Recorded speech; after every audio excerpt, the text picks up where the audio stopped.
Morning, guys. Well, I'm up in Rockwall, Texas. When I called the company yesterday morning, they had a bunch of goosenecks they needed to move. It was 5, now it's 7. So I'll be picking up 7 of these guys, taking them to Palestine. May have done something a little wrong. I may have installed the clutch fork upside down, which I didn't know that was even possible, but apparently it is. So I'm going to see how it pulls this trailer. If it pulls okay, then we're probably okay, but I've been having a problem getting into first and reverse. Every other gear is fine. So we're going to test it out, see how it goes. If not, then I'll be sliding the training back a couple of inches, and hopefully I don't have to do that, but if I do, slide it back a couple of inches, and then we'll swap or flip the clutch fork around and get back on the road. These are paying, I think, $225. Yeah, $225 each. It's only 100 and something miles to deliver this from Rockwall to Palestine. So I think it says 2 hours for the drive. So it really should work out well, and then that way I might actually be able to stay home for Thanksgiving and then get back on the road. That's the plan. So I'm gonna get on the road. You'll probably catch me next in Palestine. That or I'll be in a pile of smoke on the side of the road. So catch y'all later. Well, we got back to the shop about 2.5 hours ago. Got the trans yanked out. The shift fork was actually oriented correctly, so I was kind of really hoping that was the problem, because now it means I'm gonna have to look at ordering other parts maybe. But when I called South Bend, they said make sure that the sticker side, that says pivot ball on it, is on the pivot ball on the left side of the trans, which it was. That guy, it's brand new. The throwout bearing, it's in great shape. It's working fine. So we're not 100% sure. My father-in-law's looking at it. He doesn't know either. We're gonna maybe order the hydraulic clutch kit or the hydraulic master cylinder and slave cylinder kit from South Bend. It's like $390. I guess it's adjustable or something and get you a little more throw out of it. My old one worked fine, so I don't know why I need to change anything, but trucks can be frustrating, but just got to figure it out sometimes, and things work out the way they're supposed to work out. So I'm gonna catch y'all tomorrow whenever we got things a little more figured out, or at least maybe some parts on ordered. So I'll catch y'all then. Good morning, guys. Oh, it's the next day. We about to pull the pressure plate out. We're gonna take some pictures of the pressure plate, both clutches, the intermediate plate, and the flywheel. Send that all to South Bend. They're gonna tell me what they think the issue might be, if there's any issue with the clutch at all. Hopefully we get something figured out. I may end up having to order a expensive slave cylinder kit from them. Hopefully not. I really want to be down right now. I have a bunch of trailers to move. It's easy money, but sometimes you just gotta focus on your truck, and I guess it's Thanksgiving, so I'll be at home. Yeah, there's not a lot of room under the truck, and the GoPro thing just isn't working out for some reason. I can't get the video to transfer it to my video editor for some reason. It keeps saying that the phone won't edit that file for some reason. So we're just gonna do it on the phone for now. I'll actually get under there and I'll show y'all what I'm doing, and then I'll just get after it. So I'll catch you on a second under the truck. There we go. Let's back this out a little bit. There we go.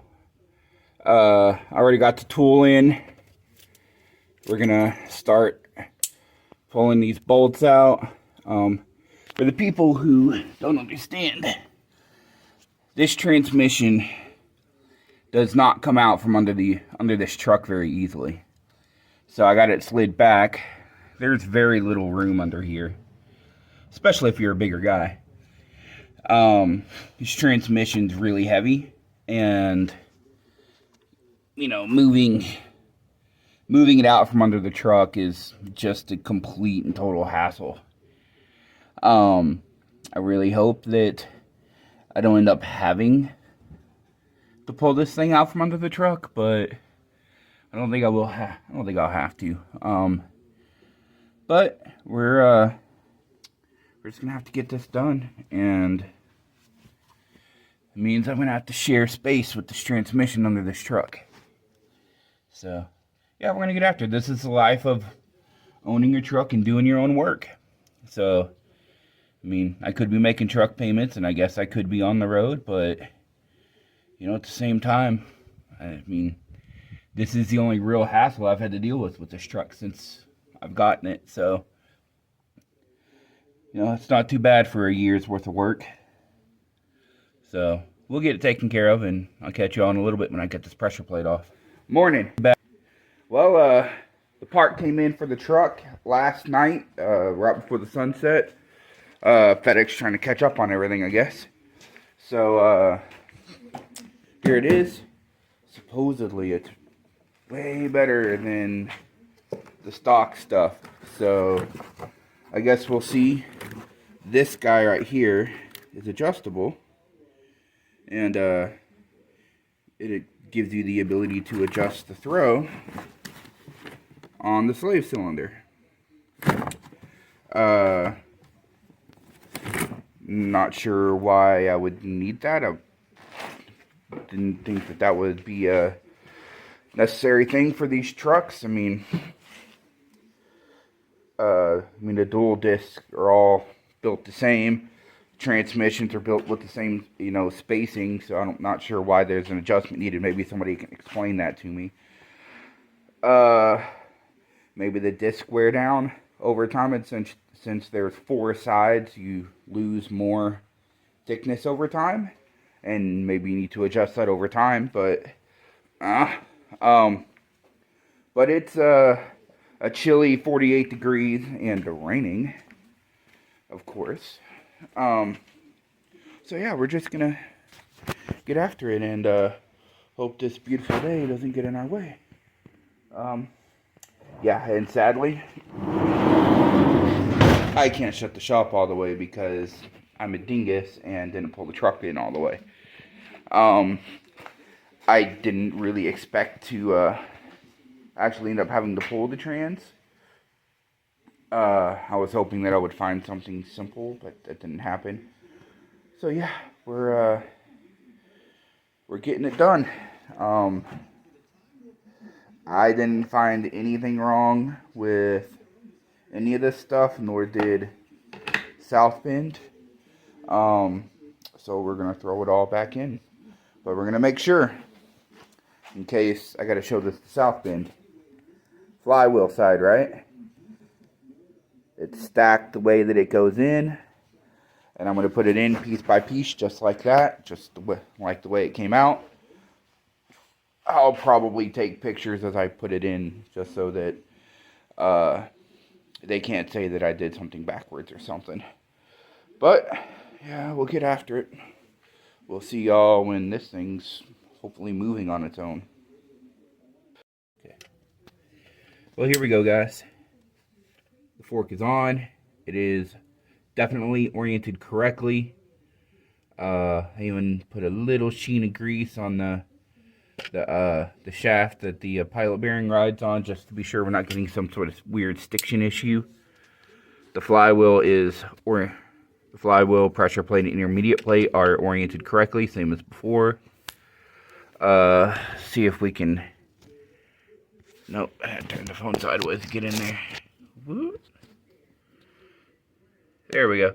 You can see ceramic pad to, come on now.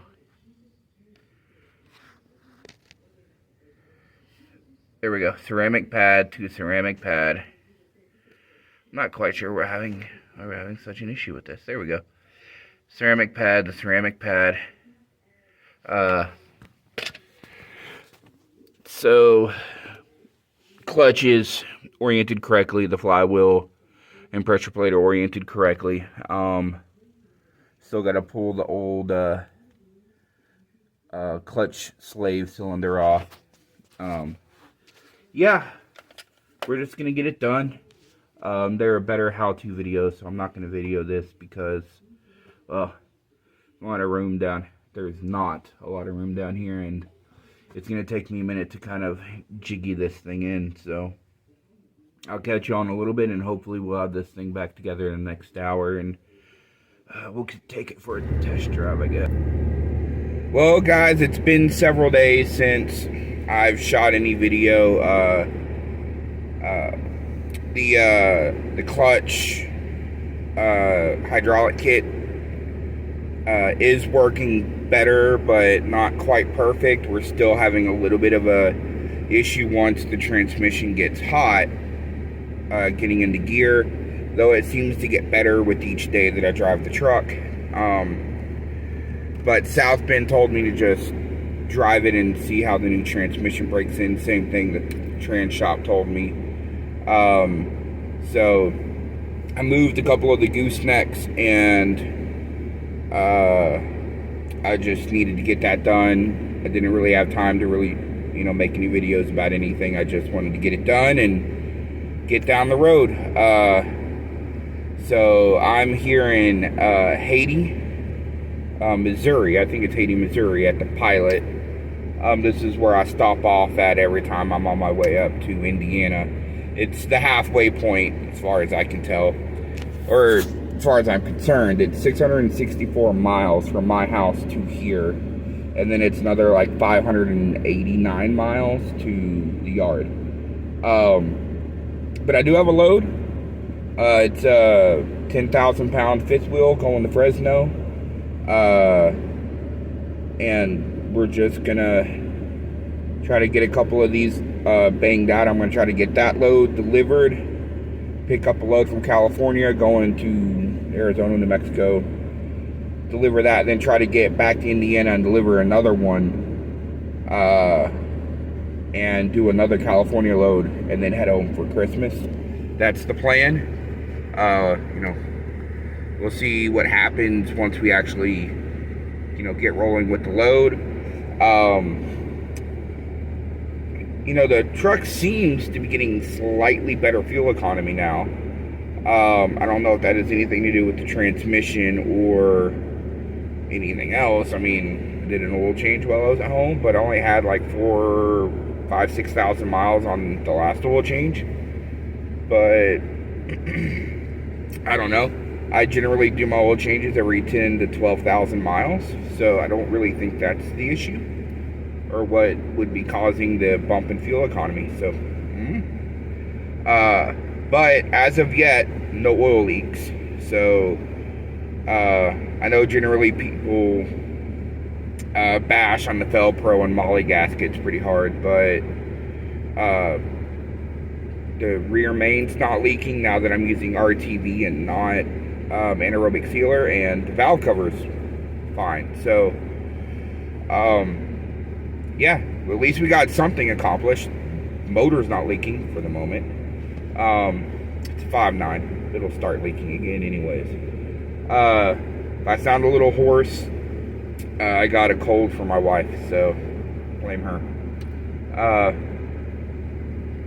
But about to do my pre-trip. I was getting a strange whistling noise in the high RPMs whenever I was driving on the way up, and come to find out, the airline was pinched on the mechanical boost gauge that I had coming out of the intake elbow.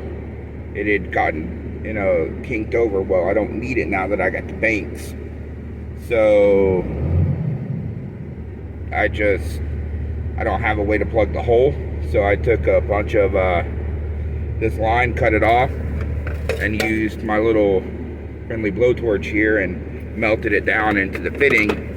Made sure I got it nice and hot so it would kind of vulcanize to the fitting and wouldn't fall off, and then tightened it down, and hopefully we don't get any strange whistling noises now. But I guess this will go in the 12 valve, or at least the boost gauge will. I don't know if I want to keep this goofy thing I got off Amazon. So I'm gonna get rolling, and I'll catch you all in a little bit.